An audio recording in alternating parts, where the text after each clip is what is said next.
I was listening to one of the Nnamdi Kanu's lawyer yesterday. He was giving a brief and something caught my attention. He said that the DSS took the sample of Nnamdi Kanu's blood to South Africa to conduct a laboratory test. I said, wait a minute. Is it that in Abuja, in Delta, in Port Harcourt, Aba, Lagos, Kano, there is no place that they can carry out a laboratory test to determine if someone is sick or not? Not in Nigeria at all.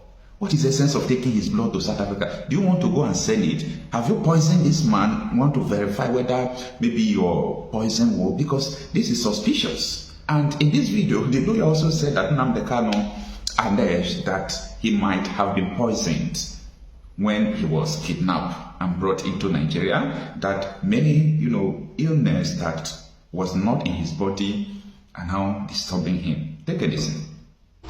Okay, good afternoon, lovers of freedom. Today is the 17th day of September 2025.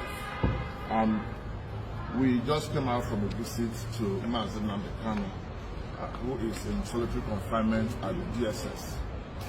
We had a meeting with him a short while ago, and this is the message he has sent, or he has asked us to send out to the world concerning the status of his health. This is Nnamdi Kanu talking. The SSS, through their doctor, who was brought to replace another more competent doctor, that actually discovered that he has a very dangerously low potassium in his bloodstream that can trigger heart failure at any time. This doctor, who is of DSS, is fully aware of the seriousness of the potassium depletion in his blood system. And yet, the DSS took samples of his blood samples to South Africa for analysis. The South African authority, after analyzing the blood sample, queried why the depletion of potassium in his body. The lab people in South Africa could not give any reason for the depletion of potassium in his system. The DSS facility here has also not been able to show or give reason why the depletion in potassium is consistent and persistent in his blood system. And the question Nnamdi Kanu is asking is, if there is nothing wrong with him, then what is the reason for the taking of blood samples from him for almost over 50 times? Why the consistent drawing of his blood in the name of going for analysis for more than 50 times? Why is it that his potassium continues to deplete despite all the medication that the DSS have been giving to him?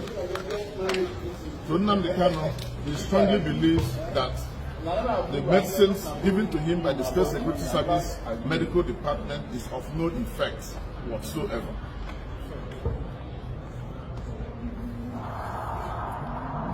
He also wants the world to know that he may have been poisoned in Kenya to the knowledge of the Nigerian authorities, but yet the Nigerian authorities choose not to give him the adequate medical treatment that he needs for his survival to face his trial.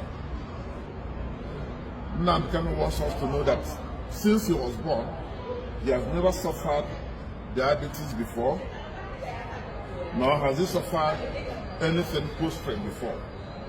But due to the depletion of the potassium in his body, so many things have started going wrong with his internal organs.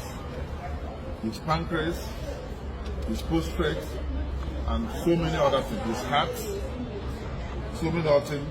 The kidney function is not functioning at optimal level. It's Nnamdi Kanu's belief that the Nigerian judiciary is seriously being intimidated by the authorities.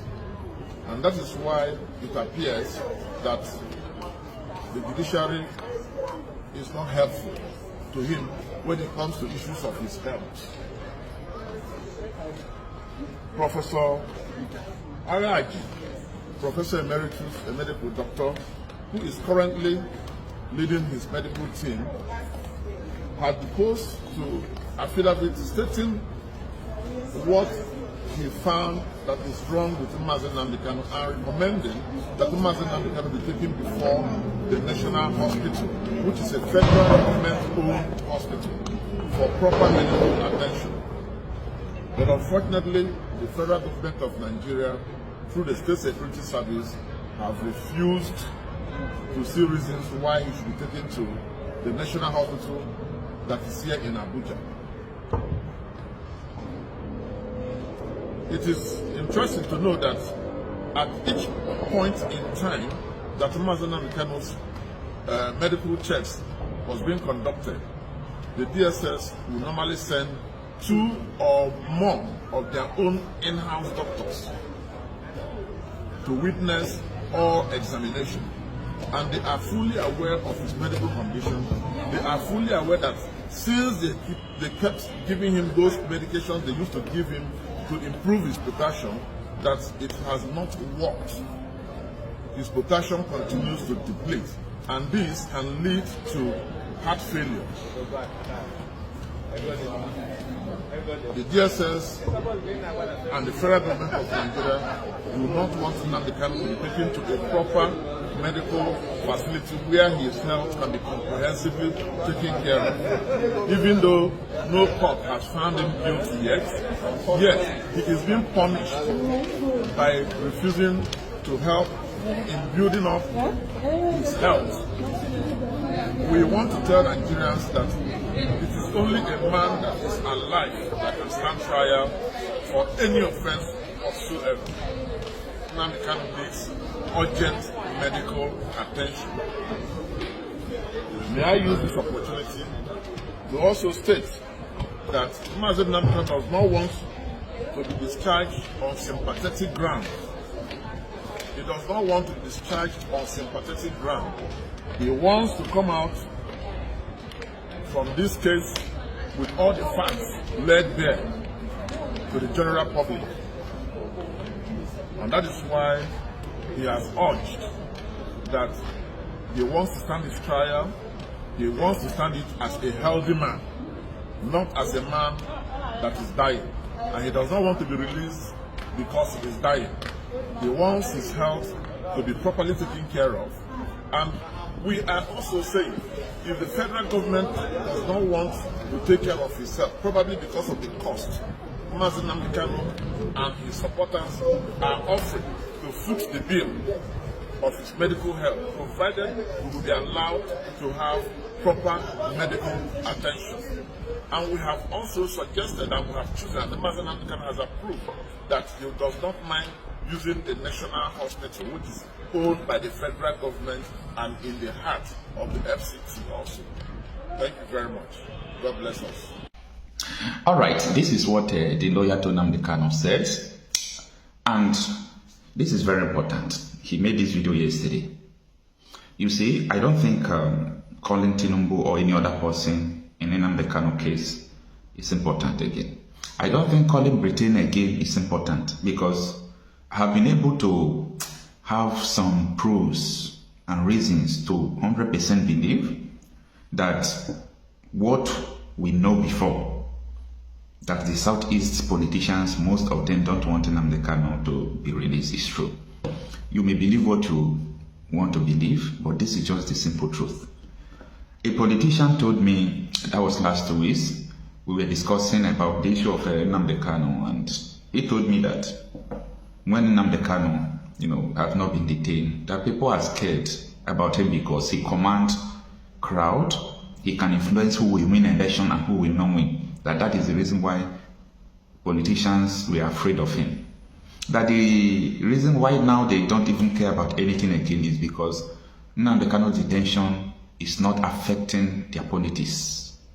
that if, for example, IPOB is voting that Nnamdi Kanu will not stay there in 2 years because they know that the current political actors in the South, his next election, they will face tension to remove them. But I also told him that most people don't want to vote because their vote does not count.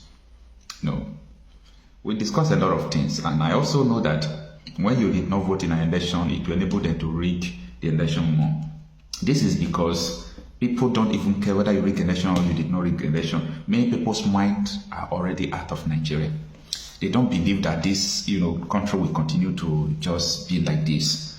They don't believe that the Nigeria system is sustainable. A lot of people have seceded mentally from Nigeria. And this is a very controversial thing that is happening. So, a lot of things we discuss, I understand where he is coming from, but a lot of people have gone beyond that. Like, people have crossed the point of Rubicon. They have crossed their mind that they ain't doing this again. So, but for people who still believe that they can vote and election, their vote will count and all those things, I also want them to understand that forget about even the presidency. Whom you vote for, whom you voted for, or whom you are going to vote for in your House of Rep, House of Senate, even your House of Assembly member in your state, all those things matters a lot.